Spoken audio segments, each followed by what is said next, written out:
Johnny, what age are you now before we start talking about the war? 72 years of age and 3 weeks. Where did you first see action, Johnny?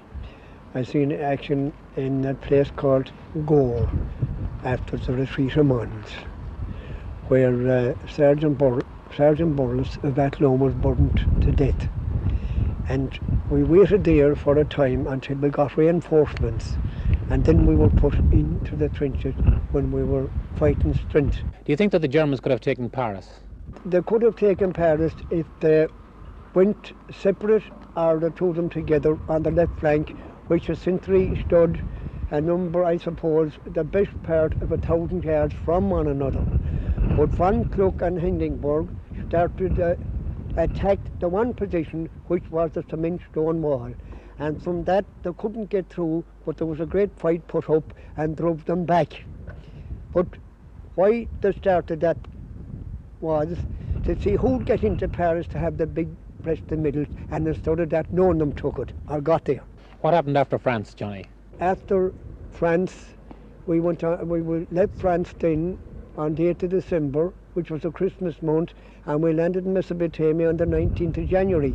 And we were in a fight on the 21st against the Turks. That was pretty fast going. And why we were put there was why we came from France, we were picked, the two whole divisions was picked for that fight to try and save General Townsend, who chucked in 2 days before we landed.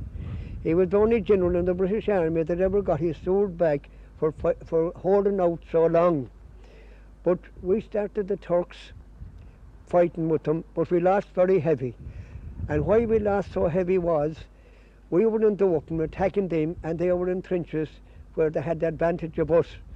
But losing so heavy, they done one man in return that the Germans never done or never will do, I suppose, if they're ever in a fight again. They gave us 6 hours to bury the dead. How did we lose on heavy? Then we were told that the amnesty was coming on to bury the dead 6 hours. Well, we all listened. But we seen our own staff and the general coming up on horseback with the flags and standing in one particular place. And I looked and I seen a line, a white line drew between the Turks and us. I also seen the Turks staff coming up in their part of the line, shaking hands with one another.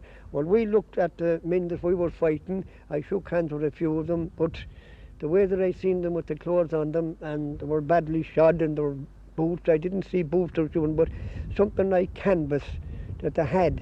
And I knew, I gave an explanation in my own mind that they wouldn't be long until they chuck in. They were badly, and they were looking for cigarettes. Of course, I wasn't smoking, they just there one for me, but they got them from others.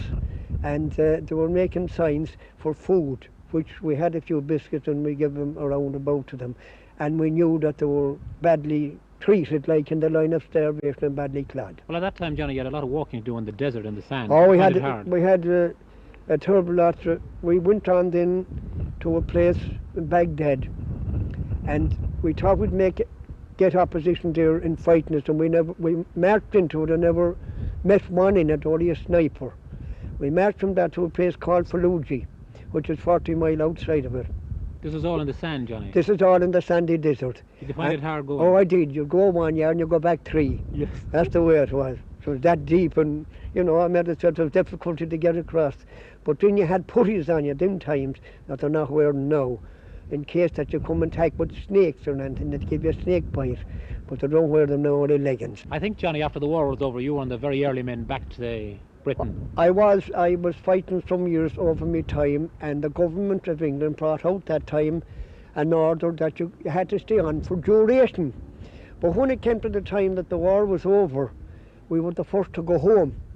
And the colour sergeant come up shouting out Johnny Burke and his number, and to be out there in a half an hour's time, which I did go. You didn't know where you were going? I didn't know where I was going, but the remark was made, you're going to UK, which I had no idea at all of where it was. But I went into my officer inside, and I asked him, I said to him, we're going to UK. I begged pardon, so I said, will you tell me where's UK? He began to laugh. And I said, to another foreign country I'm going. No, he says, UK means, Johnny, he says, that you're going home. Well, I needn't tell you, I was delighted.